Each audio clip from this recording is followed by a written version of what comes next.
Chapter 6. The race went exactly as Sergeant Sparks said it would. At the sound of the shot, David and Yankee leaped out in front of us. There was a cloud of dust, only it cleared quickly as the paint and I raced after them. By the time we crossed the flat on the far side of the fort, rounded the stables and raced towards the hill where the first flag stood, David was some 20 yards ahead. My paint was fast and had great spirit. David stayed ahead of us, but he never gained any more than that 20 yards. We were keeping up with him. Between the hills and the trees there were a couple of small ravines. Yankee slowed before jumping each of them. My paint never broke stride. By the time we reached the edge of the trees, we had closed on the big grey. Dodging, weaving, we gained on him steadily. I leaned forward, crouched low against the paint's neck. I was so close to him we were almost one. My cheek rested against his neck. Our breath came in short, quick gasps. His mane whipped and swirled in the wind, sometimes making it hard for me to see the trees and the little trail. Finally we gained on Yankee's pounding hoofs, and my paint's nose almost touched the grey's tail, but the little path was so narrow we couldn't pass. The trees were too close and thick for us to move up to the sides. Grapevines and briar dangled from the oaks. More than once their spiny thorns caught my blouse and khaki riding skirt. I heard the material rip. I clung tighter to the paint's neck, urged him even closer.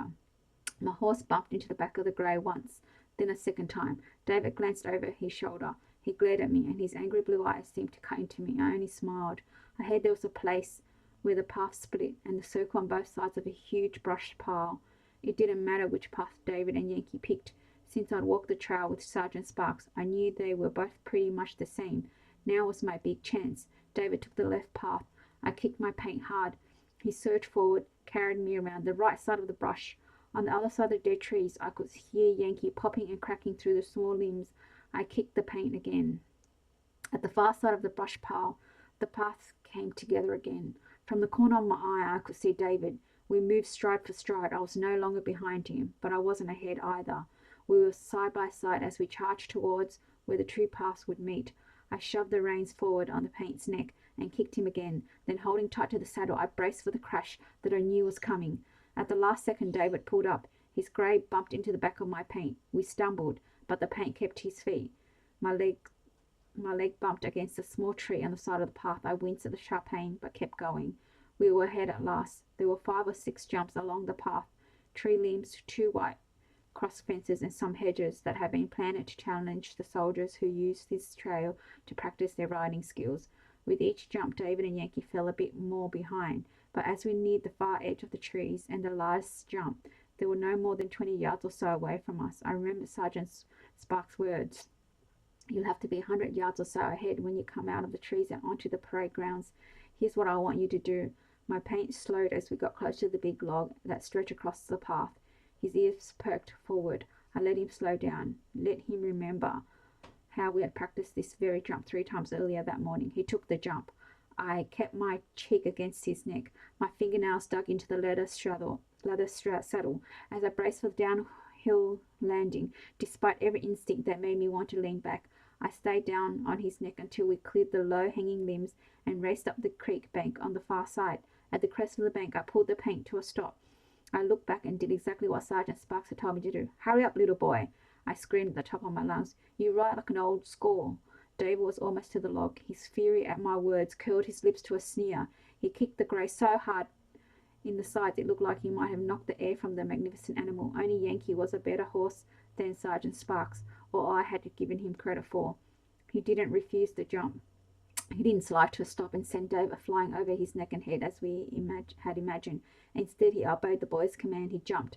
Suddenly I realized that Sergeant Sparks had meant when he said, Yankee will probably stop and send David flying over his head, but if he don't, we still got him anyway.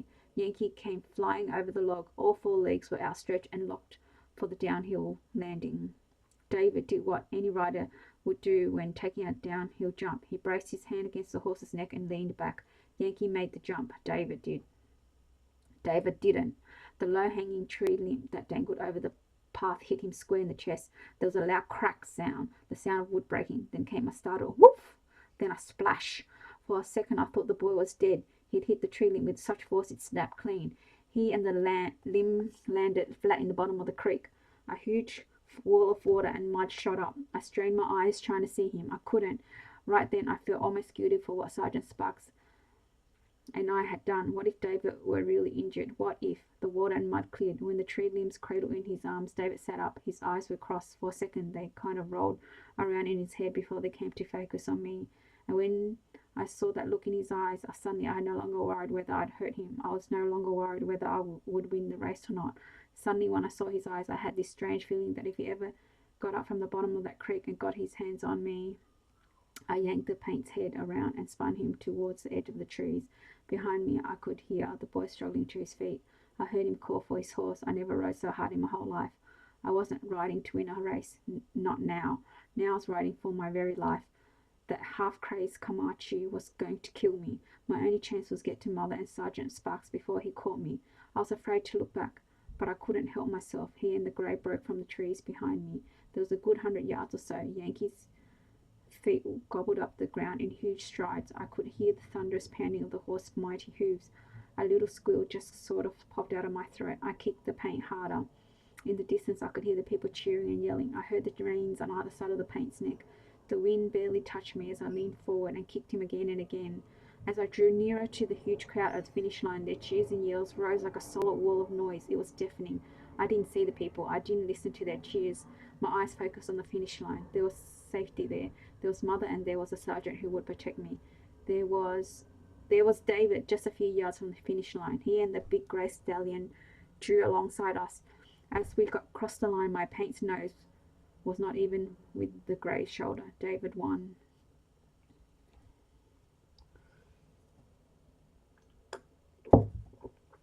Chapter 7. The instant I crossed the finish line, I pulled the paint to a stop and leapt off. Leading him with the reins, I charged through the crowd, desperate trying to find Mother and Sergeant Sparks. It took forever to reach them. People were cheering and laughing, clapping. They would reach out and pat me on the back or slap me on the shoulder. I practically had to fight my way through them. At last I spotted the huge man in the blue uniform. He came charging towards me. His thundering laugh drowned out all the others' sounds. His enormous hands reached out and clamped about my sides, and he lifted me straight up in the air. Best race I have ever seen in my life, he roared.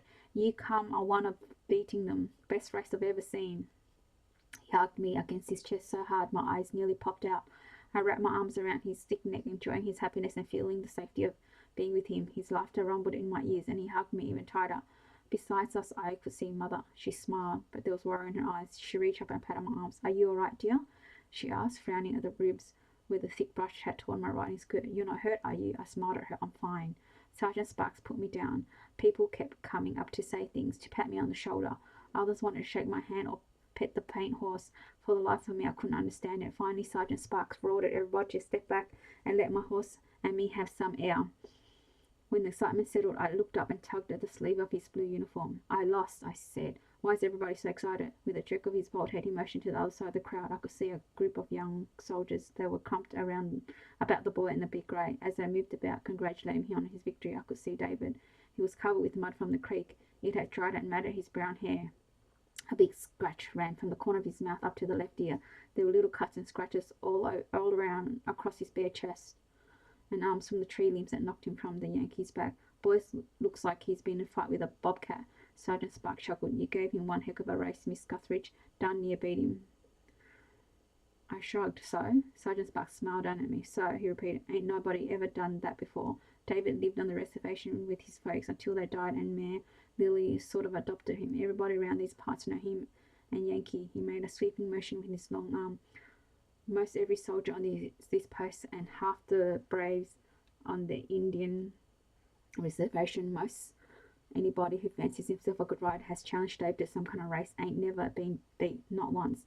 He looked down and gently cut my face between his big hands. But you young Miss Amanda Guthrie, you came closer than anybody ever has to taking him down a notch or two. His barrel chest seemed to puff out with pride. He laughed in a deep rumbling laugh.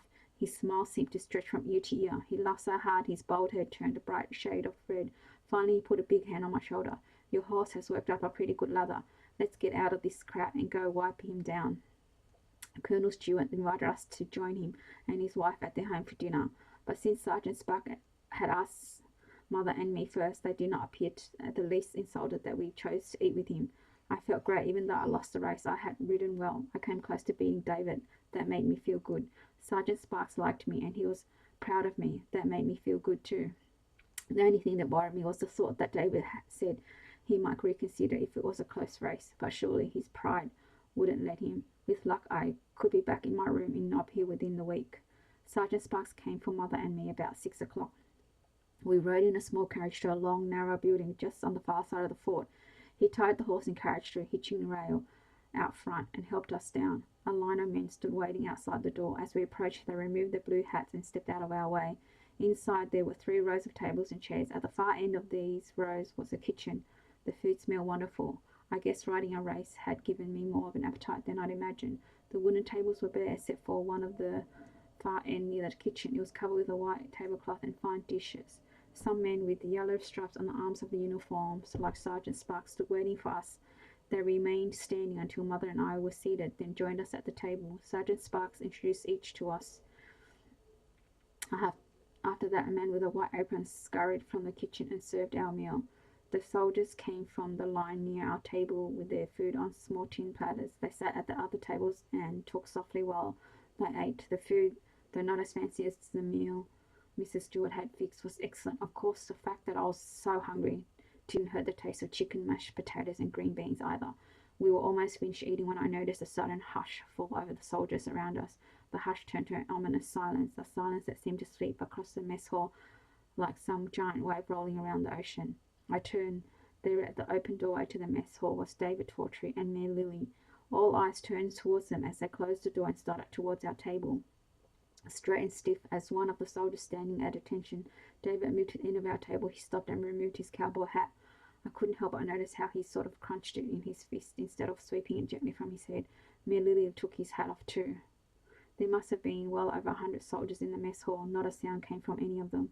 Not so much as a word, a tinkle of forks, or a gulping of water. The whole room seemed to quake with the silence. Mrs. Guthridge, David said, and nodded politely to Mother. Miss Guthridge, he nodded to me. It is my sincere hope that neither of you were offended by any remark I might have made last night concerning Miss Guthridge's writing ability. If you were, I will truly apologize. Mother nodded back to him. No offence was taken, Mr. Tortrey. He looked at me, only I didn't nod at him or say anything. I just folded my arms and glared. David cleared his throat.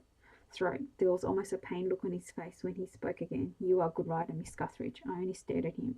I was most impressed by your performance during the race this afternoon, and he stopped. His eyes kind of shot up towards the sky as if looking for God or the Great Spirit to help him. He started to turn around, only I saw Millie jab in the back of the ribs with his thumb. And David, Millie prompted.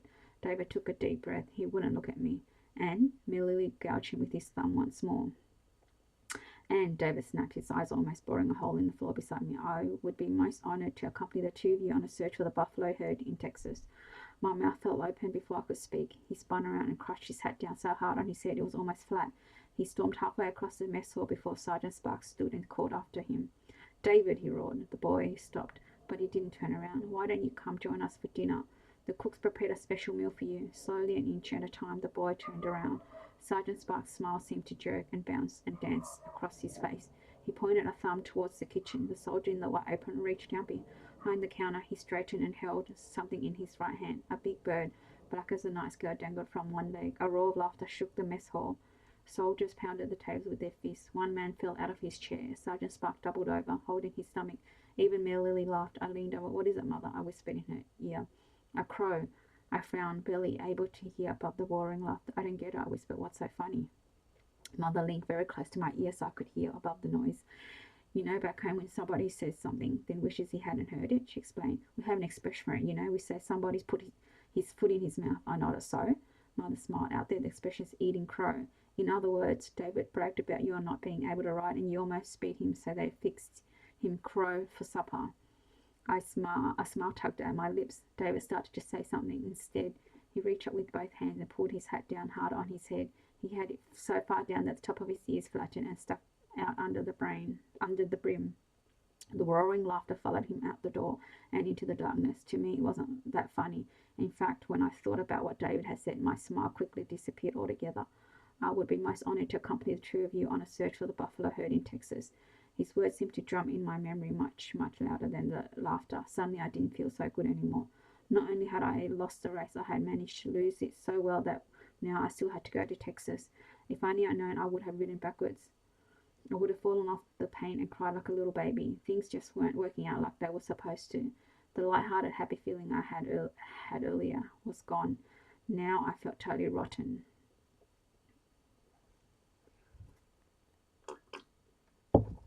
Chapter 8. The next morning, as we looked at a map of the United States and listened to Mayor Lily in Colonel Stewart's office, I didn't feel quite so bad. I guess I had a vision of the Oklahoma Territory, and especially Texas, as a vast empty wilderness. When we had reached the tiny town of Rush Springs, which was the end of the railroad line, I really felt that it was the end of the line.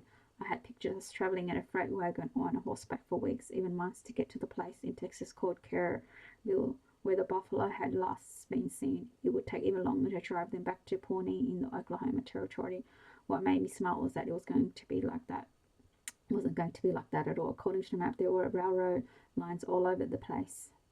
Think our best bet, Mayor Lily said, pointing at the map, is for all y'all to take the Rock Island from Rush Springs back to El Reno.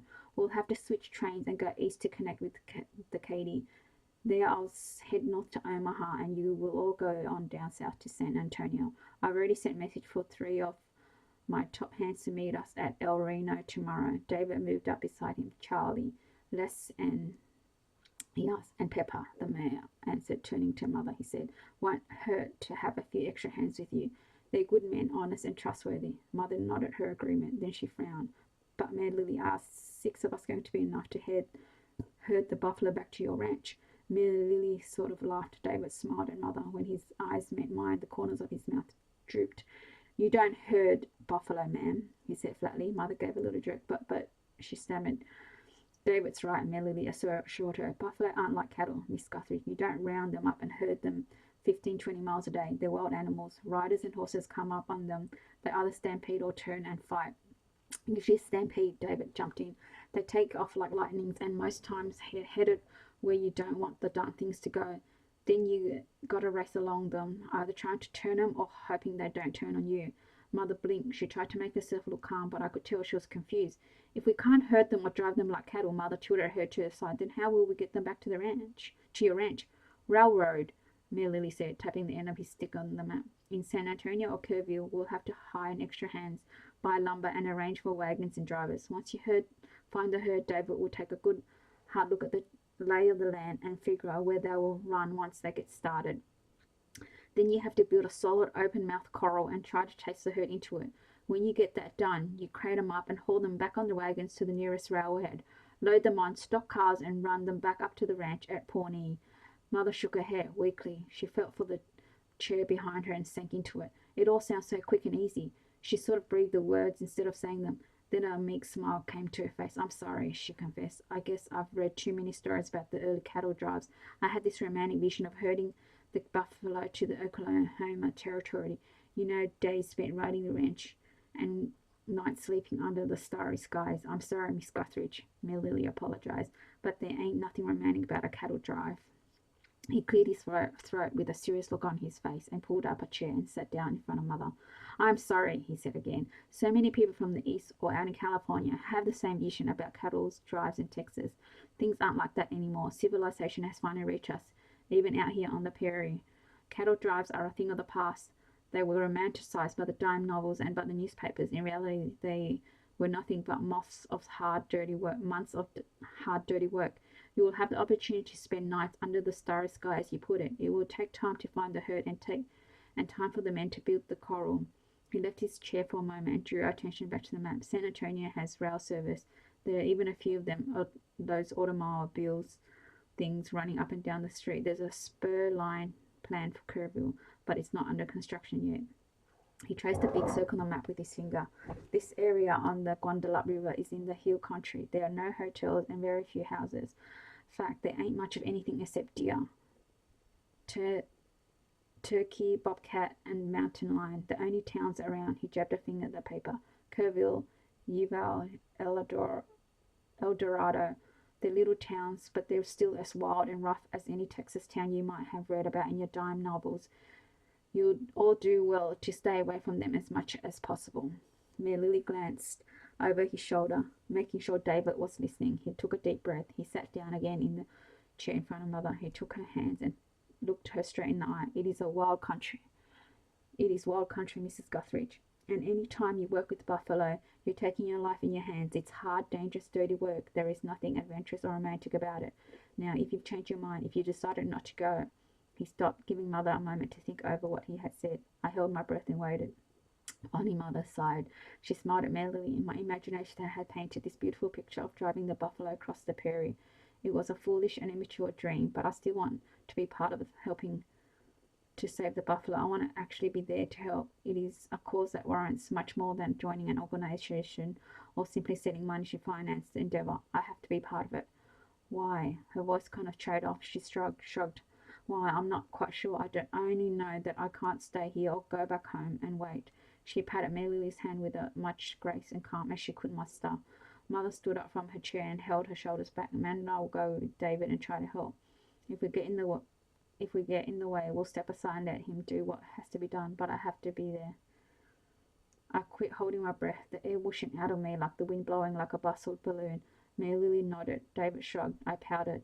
Then I felt a little smile tug at the corners of my mouth. I was still stuck with going to Texas, but maybe it wouldn't be as bad as I thought. I had much the same vision as Mother, only to me there was nothing beautiful or romantic about it. To me it had seemed nothing but hard, dirty work and time away from my friends and my home and from Philip.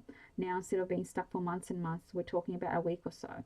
We would ride our train to San Antonio, stay in a hotel, while David looked for men to help build a corral, round up the buffalo and start back home. I felt my little smile grow. Soon we'll be back in San Francisco, back in my own house, back in my own little bed with a goose down quilt. I could hardly wait to start up on our trip. The sooner we got started, the sooner I could get home. Thank you for listening.